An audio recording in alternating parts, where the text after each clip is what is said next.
Hello, everyone. My name is Brendan Cahill. I'm the Executive Director of Fordham University's Institute of International Humanitarian Affairs.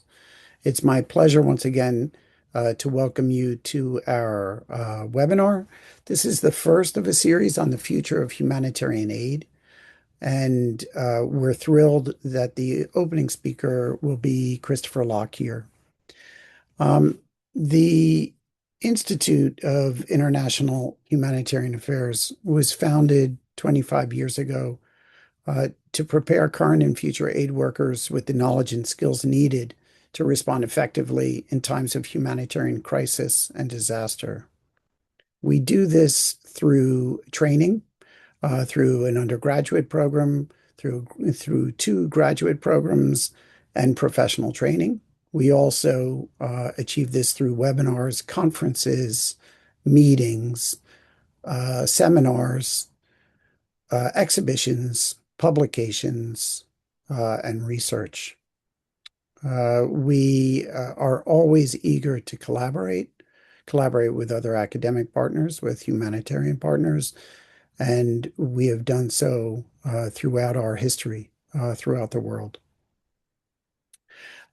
Before we get to Chris, I want to talk about the upcoming webinars in this series.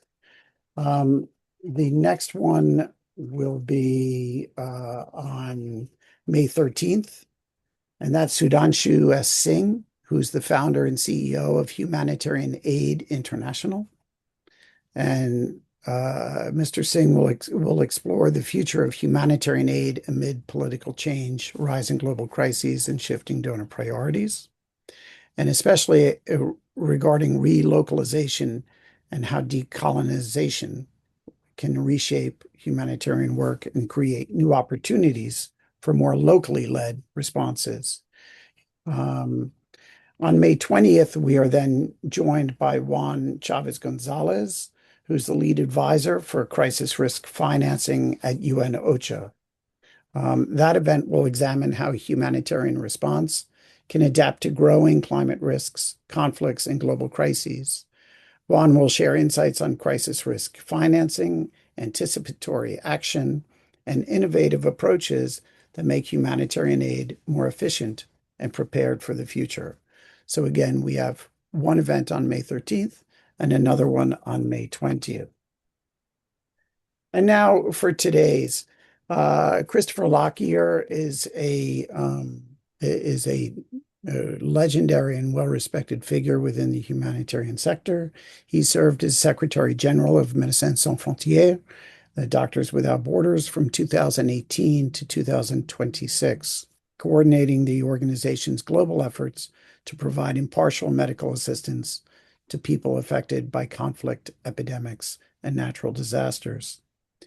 He's currently a fellow in residence at the Geneva Centre for Security Policy, GCSP, where he is developing work at the intersection of mediation, humanitarian action, and international security. A leading voice for principled humanitarian action, the protection of civilians, and the safety of humanitarian workers, Chris has spoken out on crises including Palestine, Sudan, and Ukraine. Whether negotiating directly with warring parties or addressing platforms of international governance, including the United Nations Security Council, he has called for renewed commitment to international humanitarian law and for the unhindered delivery of life-saving humanitarian assistance. Chris began his humanitarian career with MSF in 2005 as a water and sanitation engineer in Darfur, Sudan. Over the following years, he led and supported operations across Somalia, Afghanistan, Pakistan, Bangladesh, South Sudan, Chad, Uganda, Nigeria, and the Philippines. A qualified mediator, Chris holds engineering degrees from the University of Cambridge and was selected as a World Fellow at Yale in 2014.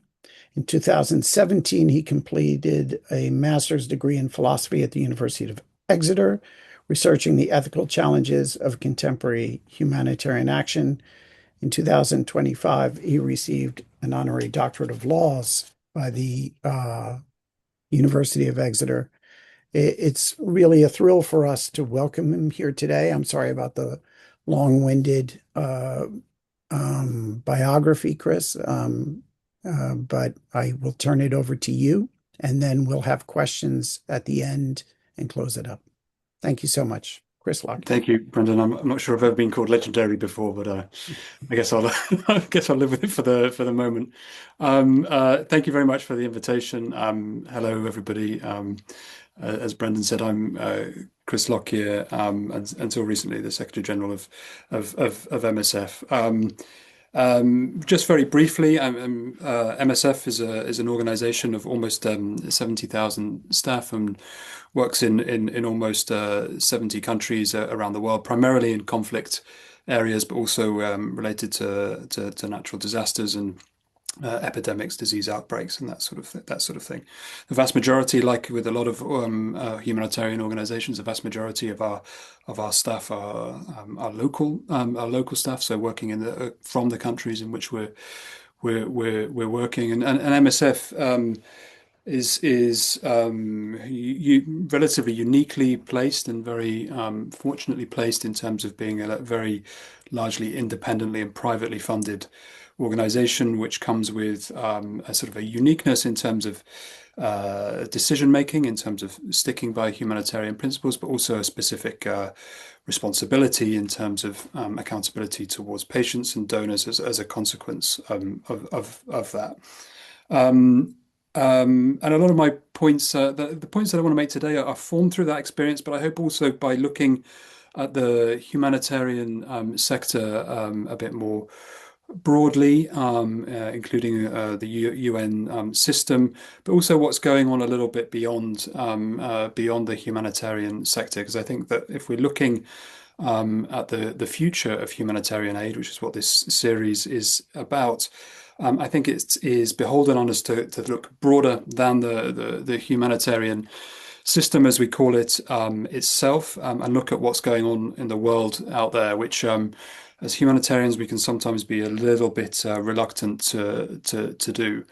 But I do want to look at where I think some of the priorities of where we go from here are. But it would be sort of remiss to not sort of acknowledge where we are at the moment. And it's a very hot topic to talk about the funding crisis in the humanitarian sector. So I'll talk about that very briefly because I think that's a real and consequential factor. But I also want to talk a little bit about the what I think is a deeper crisis, and the crisis of diplomacy, essentially, which is even bigger picture question. I think to then really sort of look at then where we should be putting our effort and our money in response to that, and our resources and our priorities. But so to briefly talk about the funding crisis, but not to dwell on it too much, because I think it's well documented, it's well covered out there. There's a lot of statements of the figures, but also the analysis and the consequences of that. And just to say straight off the bat that obviously the dismantling of USAID, USAID was very, very significant. The appeals court has upheld the 8 billion US dollar cuts. This had a huge impact in terms of UN funding, but it's not the only country that has reduced its ODA. The UK has cut theirs from a 0.5% to 0.3% of GNI by 2027, so it's actively reducing. Germany's humanitarian budget is basically halved. France, 35% reduction between 25 and 26. Similarly, similar patterns in the Netherlands, Sweden, Belgium, Switzerland have all followed this lead. It's sort of a set of dominoes which have been falling. And once one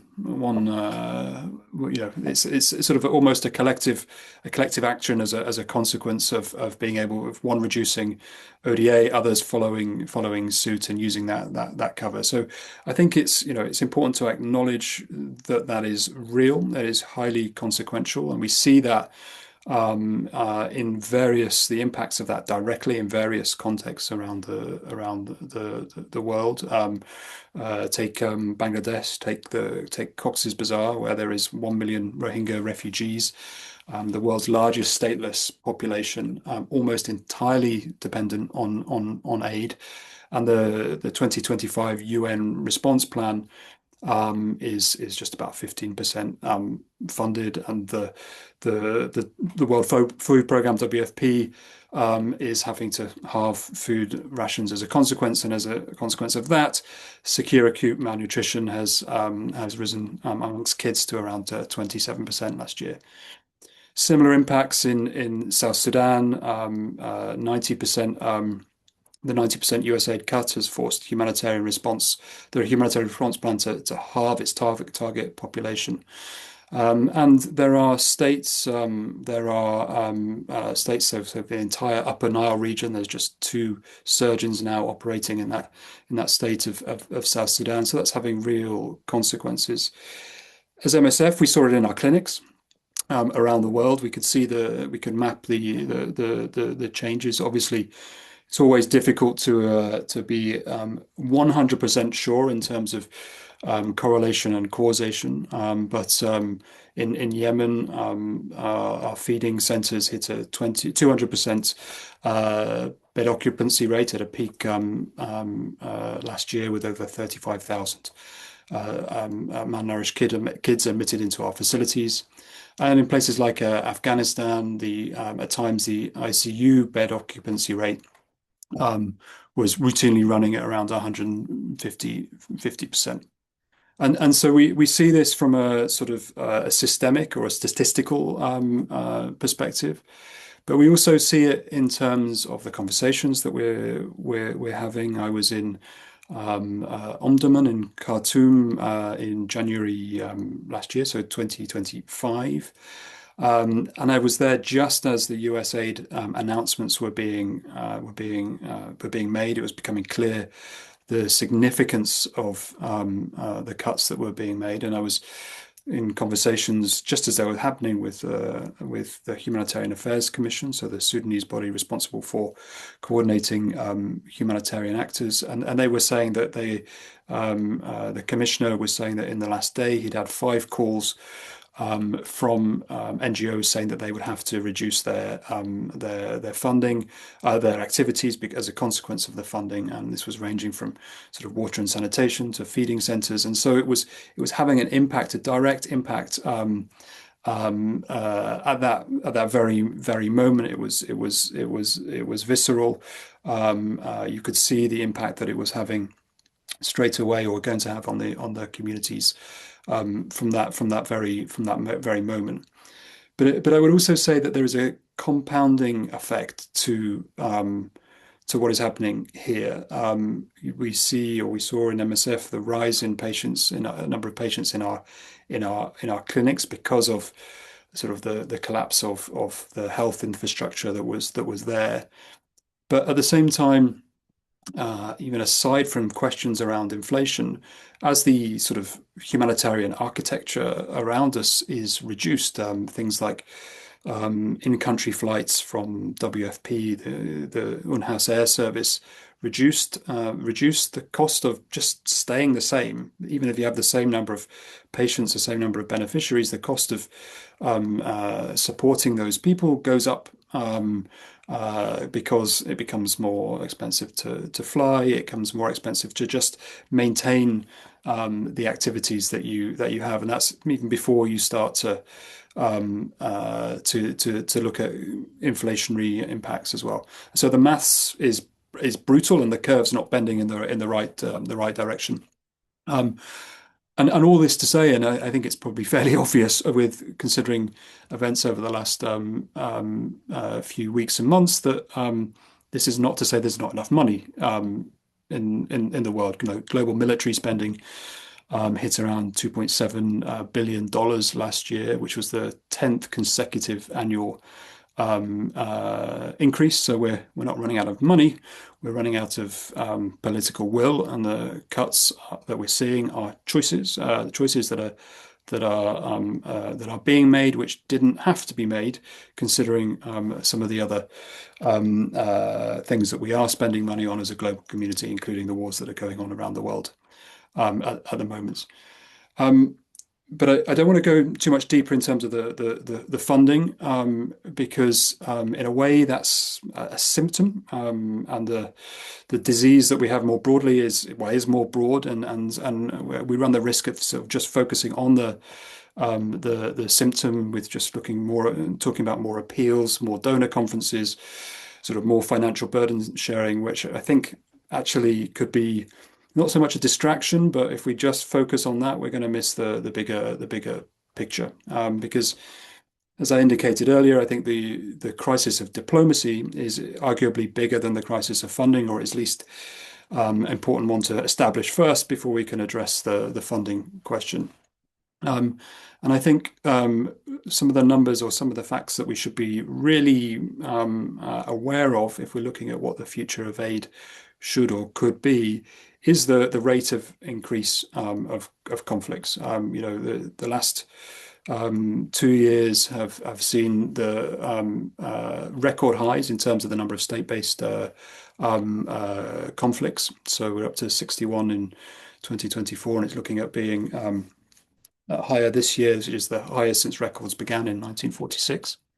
But critically, only 5 conflicts active in 2023 have become inactive in 2024, and this is the fewest since 2013. And so we're seeing the fact that political mediation is failing at the same time that conflicts and spending on wars is increasing.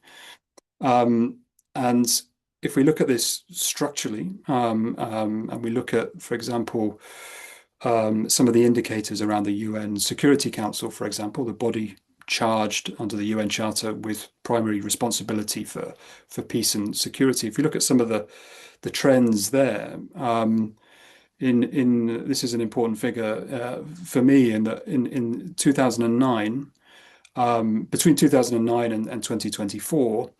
There's been a 5-fold increase in Security Council resolutions that have the notion of humanitarian access central to those resolutions, and humanitarian briefings to the Security Council have become a pretty much permanent feature, and what's the problem with that? You may sort of ask, why, is that the bad thing that the Security Council is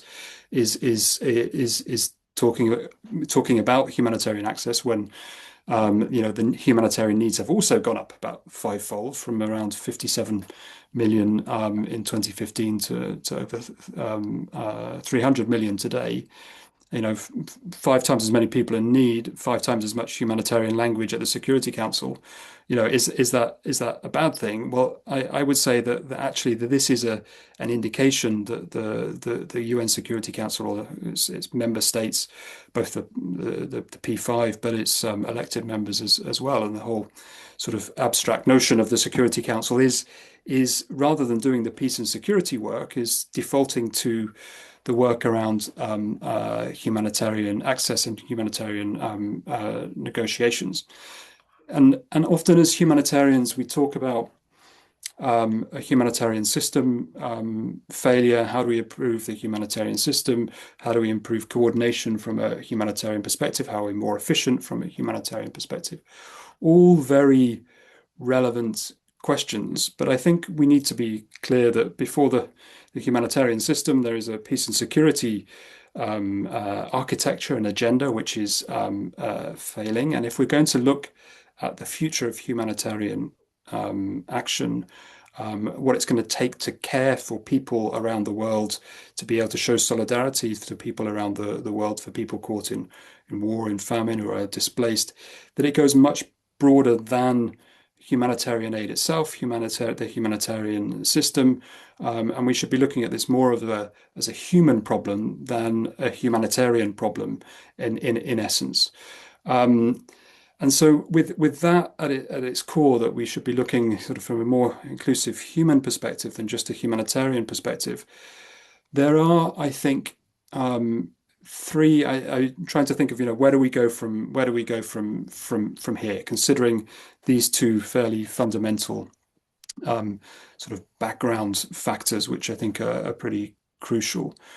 And considering this, I think there are three areas in which we do need to invest.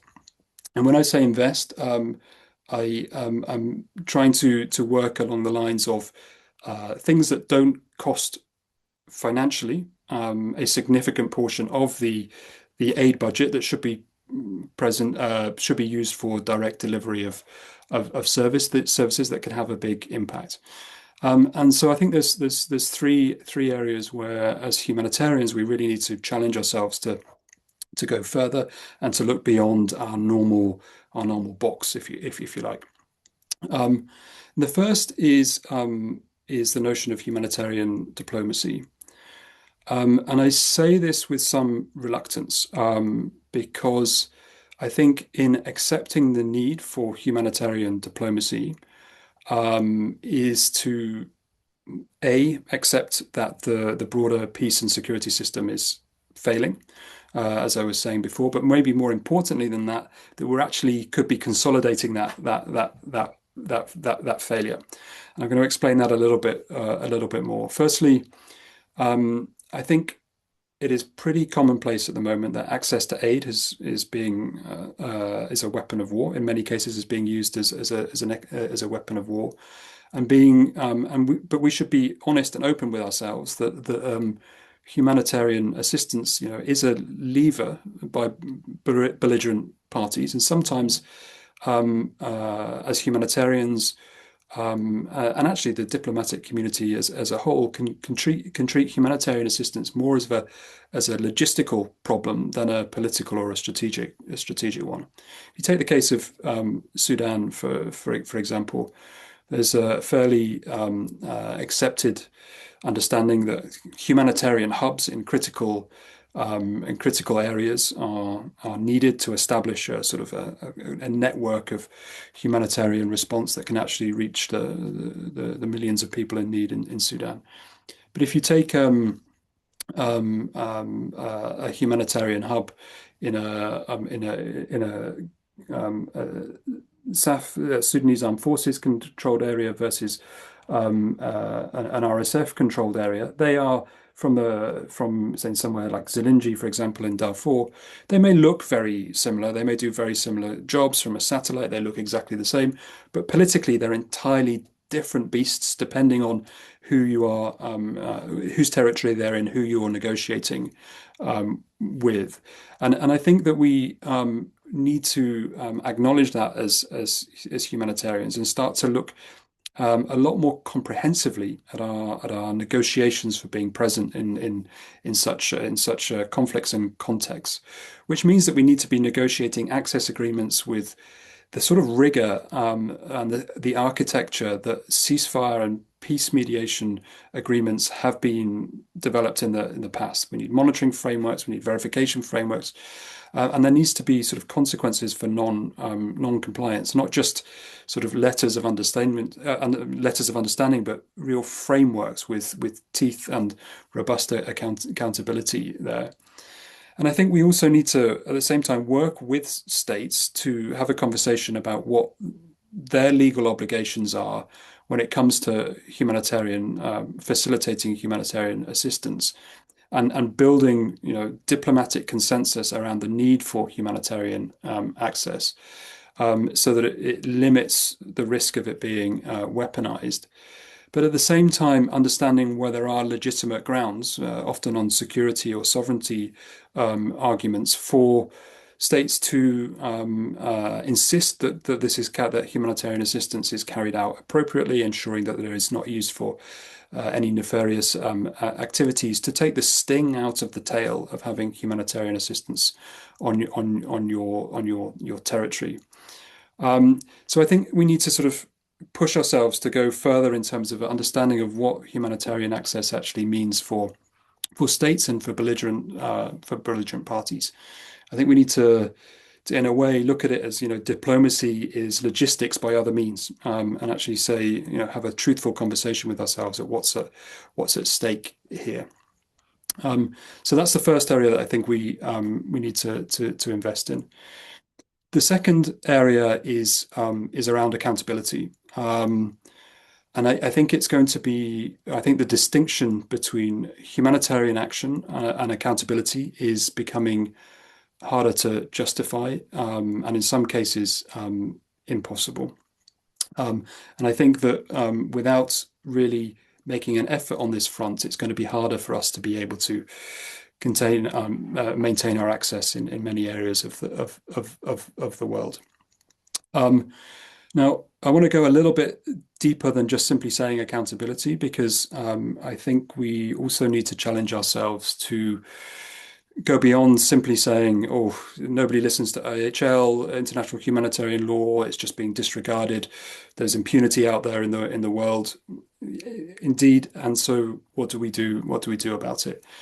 And I think that the need is particularly compelling, considering that there is in places like in Sudan again or in Gaza, there is a literal or de facto prohibition on independent journalists. And when there is no free press, the witnessing function naturally, I think, is falling more towards humanitarian workers. You see that in terms of the reportage of humanitarian workers in Gaza, in Sudan, in Ukraine often. And as a consequence, the relationship between providing humanitarian assistance directly and bearing witness is becoming structurally closer. And I think that's as a consequence of the environment that we're working in. I think we need to be honest about that.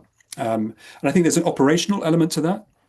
We need to invest in ensuring that we are documenting, in some cases, fact-finding, and ensuring that we have the capacity to report on what's happening in specific contexts, not necessarily as advocacy, not excluding advocacy, but not necessarily as advocacy as we have done previously, but more as evidence, essentially, and also normatively as well. I think there is this striking example of arms transfers, weapons transfer licenses around weapons, and it's interesting. I find it stark that you know in a lot of for a lot of states who are providing weapons for countries or trading for weapons in countries that are at war. Often the demand or the burden of proof when it comes to violations of international humanitarian law is, well, there's a sort of a narrative that says, well, prove to us that violations are happening, and then we will address the weapons transfers, because there's a clause in our license that says that we shouldn't transfer weapons if a state is committing violations of IHL. And for me, that needs to be turned on its head, and the burden should be on the states to guarantee that the weapons will not be used against civilians or violations of IHL, and not leave that to humanitarians or journalists or investigators to prove that they already have been. And so I think there's a really sort of going to be a practical necessity, if you like, as humanitarians, to get our hands dirty, if you like, and involved in these practical follow-ups, because the laws are often there, and on top of the laws there are new resolutions. There is it's the 10th anniversary of 2286, which was about banning attacks on healthcare 10 years ago, following the Kunduz attack on the MSF hospital. There's the resolution 2417, which is about not using starvation as a weapon of war. There's resolution 2730, which is on protection of humanitarian personnel. And so there are laws there are resolutions there, and then at the same time, the figures are not abstract. There was 383 aid workers killed in 2024, which was a record. Nearly half of those in Gaza, 60 in Sudan, and 2025. The figures are even worse. Still, some being compiled depending on who you speak to. There are frameworks there, but it's really about the follow-up, which is key. But my third point is going to pick up on that point of killing of aid workers, and I think because I think as organizations, the next sort of organizational frontier is really for humanitarian institutions is how we look after our own people. Individually, yes, but not just individually, also collectively. And this is not to say that it doesn't happen. I mean, I think there are many organizations, and I would include MSF among them, who have often leave no stone unturned for years, often following up after incidents in which staff have been killed or injured. But that's not always universal, and often that's a question of capacity, both financial and understanding what levers there are out there. And I think we need to acknowledge that declarations without follow-up are not a protection. They're a declaration, they're paperwork. And so I think we need to look at what we can do collectively when it comes to killing and protection of humanitarian workers. I think we need to look at things like, a shared incident pool. What when at a sort of real-time level, when a humanitarian worker is killed or injured or detained, the response too often depends on an individual organizational response, and I think we need a sort of a wider sector understanding of how we should respond, including looking at pooled investigation and documentation capacity, especially if organizations alone can't afford that investment, so that we can actually look at how we follow up together. And then linking back a little bit to the first point, making that a coordinated diplomatic effort so that we can have that legal and diplomatic follow up, and then looking at how do we, as a sector, really ensure that, in particular, our local and our national staff, who are by far the most at risk when it comes to being killed. I think something like 97% of aid workers were killed, who were killed in 2025 are national staff. And making sure that we're bridging that gap between duty of care of local, national humanitarian workers and international humanitarian workers, so that we're actually really taking our responsibility seriously when we are, as organizations, asking people to in many cases, risk their lives to be able to support and show solidarity to the people that they are close to. And I think we need to be asking the question loudly: what is the cost of killing humanitarians? Not just in moral terms. I think in moral terms the answer is pretty obvious, but in real strategic, legal, and diplomatic terms. Because if the answer is nothing, then the incentive to react is clear, and the ways that we're seeing in terms of working will continue as they are. So those are the three things that I would sort of suggest in terms of how we as a sector move forward. So there's the diplomatic approach in terms of humanitarian diplomacy, real meaningful accountability architecture, and a real sort of genuine duty of care, which leaves no stone unturned when our staff are killed or injured or abducted. I'm going to leave it there, Brendan, if that's okay with you. I'm going to turn it back over to you. I Yeah, hope that's too long. thank you, Chris. I would urge everyone, and Lily, can post this in the chat. But if you're on LinkedIn, definitely look at Chris's "Uncomfortably Awake in an Age of Indifference." Is the essay that he wrote when he was stepping down as Secretary General of MSF. There's a number of questions that have come in. I thought, Chris, that we might start with one, which is a sort of a has a number of questions within it. At a time when the UN system is severely challenged in terms of legitimacy, credibility, funding, and operational capacity, globally and at country level, and especially in crisis zones, is its humanitarian arm, OCHA, still relevant? does OCHA, with the so-called humanitarian coordinator, still retain primacy in coordinating the humanitarian community? Who is really running humanitarian coordination today? And do we still need such coordination when so many actors appear to be going their own way? So ultimately, who runs the show here? That's the question, Chris. Great question. So um, I would say in a way what the three substantive points that I try to give are indicating what I think would be key role for OCHA, for the UN wing, for the humanitarian wing of the UN, because each of those things goes, I think, beyond any individual organization, and I think are cross-sector, cross-agency. And I think they are all inherently strategic and political in nature, and I think will develop and maintain a space for humanitarian action broadly.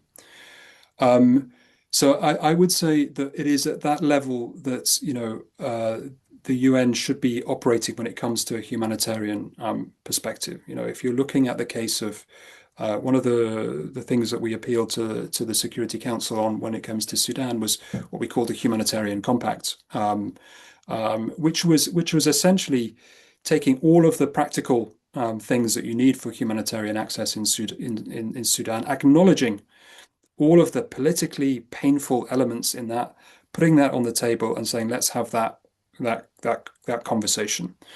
And for me, that's the role that the UN should play in a country like Sudan, and it's done it before. I mean, this is not a new idea. I mean, this is if you go back to 2005, there was a communique between then President al-Bashir and Kofi Annan, which was sort of the rules of the game for humanitarian assistance in Sudan. And so I think there's a bit of a lost art there, which I think the UN should play.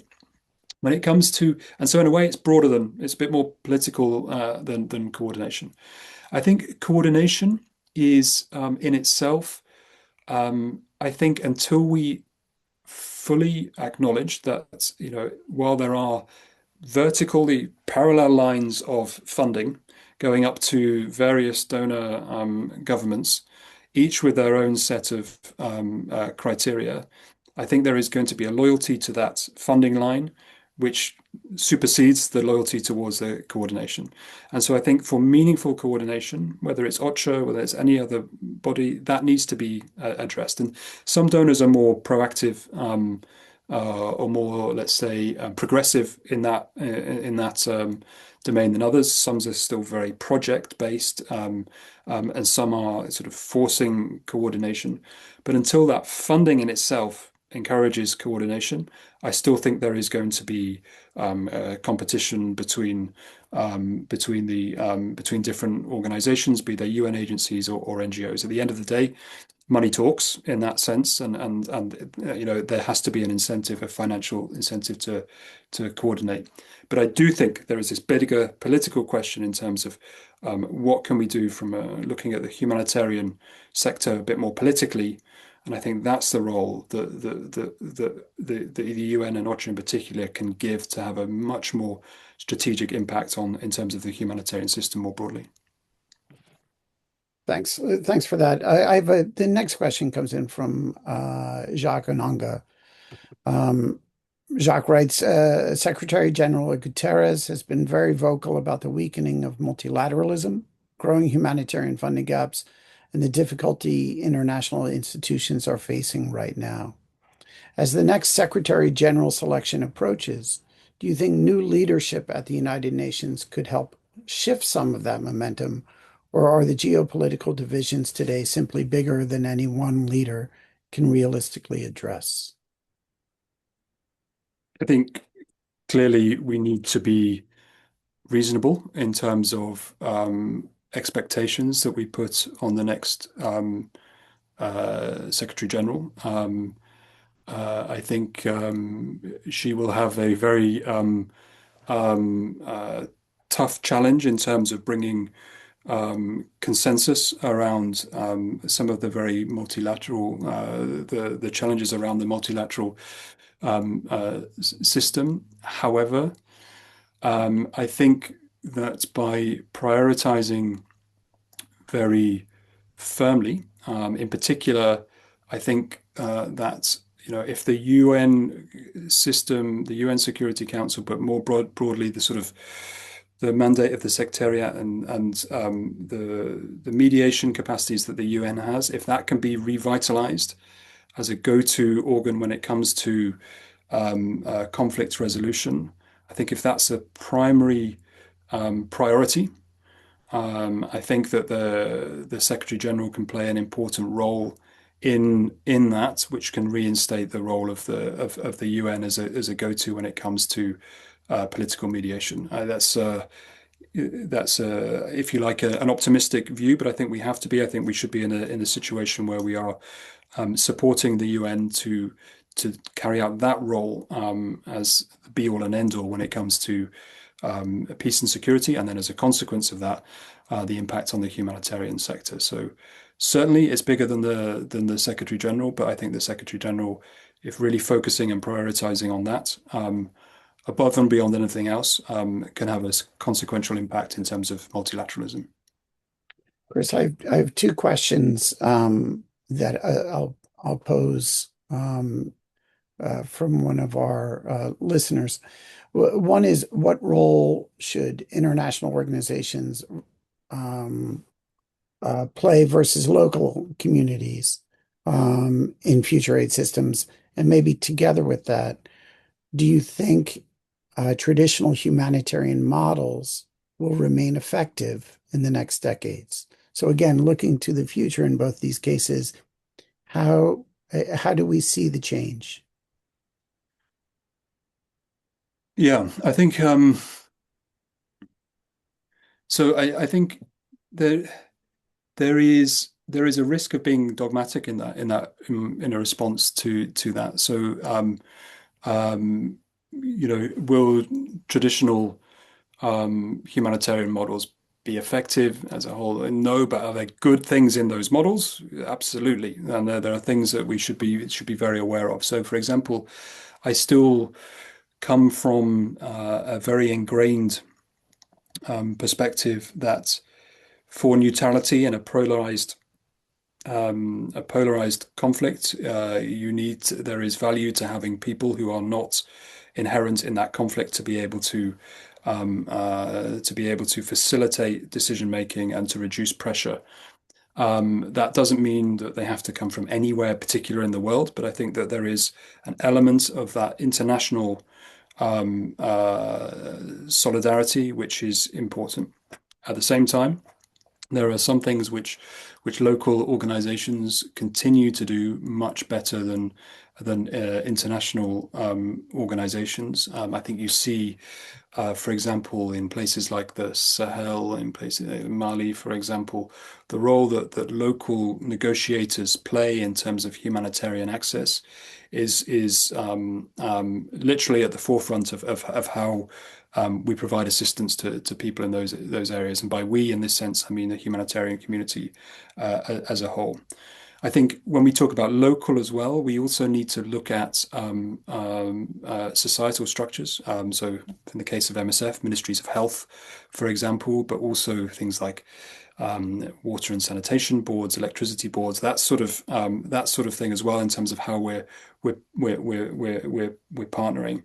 And so I'm very reluctant to give a sort of a one size fits all answer. And I think it's very easy to sort of take a sort of a log frame or a managerial approach to this and say we need to localize this and we need to internationalize that. But it really depends on what we're doing and what we want to achieve. And I still think there is value to an internationalization of activities in some areas, and in some cases we need to also realize that it's good for international organizations to just be completely out of the way. So it's a mixture, if Yeah. I'm honest, Brenda.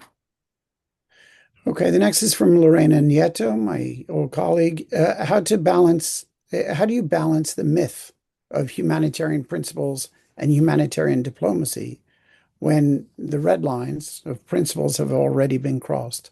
Yeah. Is it time to reevaluate their purpose and structure?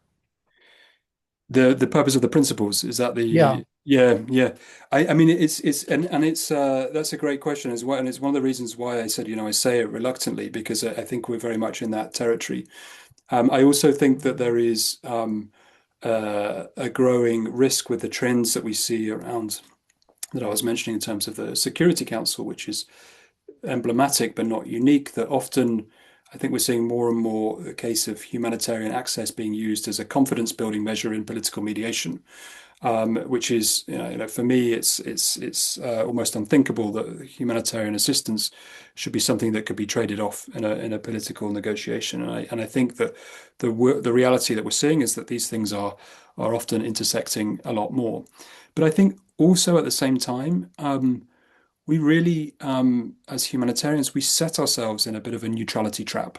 And what I mean by this is, there's often the question of, is if you speak out, does that make you not neutral? Well, in the eyes of some people, probably. But I think we need to just very much go back to basics and say we're neutral in terms of the belligerents in that conflict. We are not taking sides with either side from a military or a political objective here, but we're not neutral in terms of the needs of the population, in terms of our own staff, in terms of what we need to do our job. And I think we need to stand a lot more taller around that and say, well, actually, we are saying this because we are calling this out. We are following up on the killing of our people. If that means that we're not neutral in terms of humanitarian needs and humanitarian personnel, so be it. And I think that, in a way, just going back to the basics of what sort of neutrality means, as in we're not proactively favoring one side in a conflict or another, understanding that we will always have impact on the dynamics of the conflict, but we will stand by our own agenda, which is to care for people, to show solidarity, to provide assistance. And I think we need to be a little bit more vocal and stand proud with that sense as well, and try and cut through that, because we often, yeah, you speak out and people say you're not being neutral, and you say, no, no, I am. But I'm representing what our staff are telling us, what our patients are asking us to say, and talk along those lines instead. Great, thanks. I have a interesting segue here from Jacques Onanga. Um, Japan has historically been a major contributor to the United Nations system and humanitarian development efforts, as we're seeing some Western countries pull back on aid and international funding commitments. Do you see countries like Japan stepping into a bigger stabilizing role within the multilateral system? And I suppose you could step out within Japan and also China, non-Western. China, Yeah, yeah, China, the Gulf State, GCC non-Western. as well. Um, yeah, I think I mean, I think what the trends in terms of aid cuts that we've seen um, also um, reduce the political weight narrative of a certain set of norms. And so I think, if you look at, I don't know the figure off the top of my head, but if you look at, the vast majority of the global aid budget was funded by sort of European and North American states, and as that's reduced, there was, if you like, to a certain extent, a certain alignment around a value system there. I think as we see a diversification of donors, either because of reduction here or because of increase there, we will also see a diversification of value systems as well. And I think that that's going to be a reality. I think whether it is then a stabilizing impact on multilateralism, it depends on the foreign policy objectives of those states. And I think I mean, in a way, we are hearing that. We are hearing, states saying, I was at a panel earlier today where there was a representative from Pakistan there who was saying very much our foreign policy within the regards of international conflict is to uphold international humanitarian law, to support the UN, to support the multilateral system. So I think you could look at it very much like that, in that there could be a sharing of risk, if you're spreading of risk. At Yeah. the same time, I think we also need to be aware that there are different value systems behind that, and while it may, if you like, stabilize the multilateral system, it may not reinforce the notion of humanitarian principles as we know them at the same time, and that may have to be the reality that we live with. And maybe to complicate it even further, Chris, um, could you give your opinion about the role and the complicating role or the positive or negative role of corporate social responsibility there, right? So how does an organization like MSF or the United Nations work with a Google or a DHL or a FedEx, non-state actors who bring their own priorities to it as well? Mm. And often, if you look at big tech in that sense, hugely powerful. And I think we have to consider how we engage in some of the big companies around the world. We have to put the same effort and thought that we would in terms of a member state or an opposition group, because they're that powerful. Whatever their positions are, they're that powerful. I think there are, as with state-based funding, there are, vetting is hugely important in terms of understanding any conditions that are put on funding. Um, and I think that we also need to make sure that we're not looking at it in terms of a superficial administrative vetting, in the sense that corporate social responsibility, when done well and done deeply, can have a big impact. It can also have a greenwashing Mm, effect, or a humanitarian washing effect as well. yeah. And we need to be careful not to be pulled into that and legitimizing companies in that sense as well. But I think we also need to not be whiter than white, and understand that money and resources that can help us provide essential care to people around the world is important, and not look at money as purely a dirty thing, which is often a thing that humanitarians do in their initial reaction when talking about money. We need it. We appreciate what the support, but we need to draw the line when it comes to and I think that if that's going to be directly forcing us against basic principles. Last question, really, as we wrap up, is what can regular people, what can everyday people do to most effectively push against the wave of impunity that rules international relations? And is it giving aid, joining certain organizations, becoming more politically active, etc.?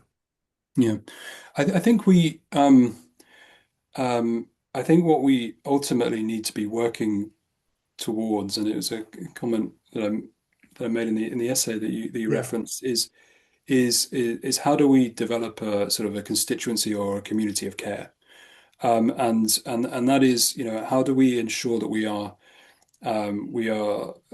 with the people that need assistance, building a community. If you like, there's a green movement out there that sort of crosses boundaries.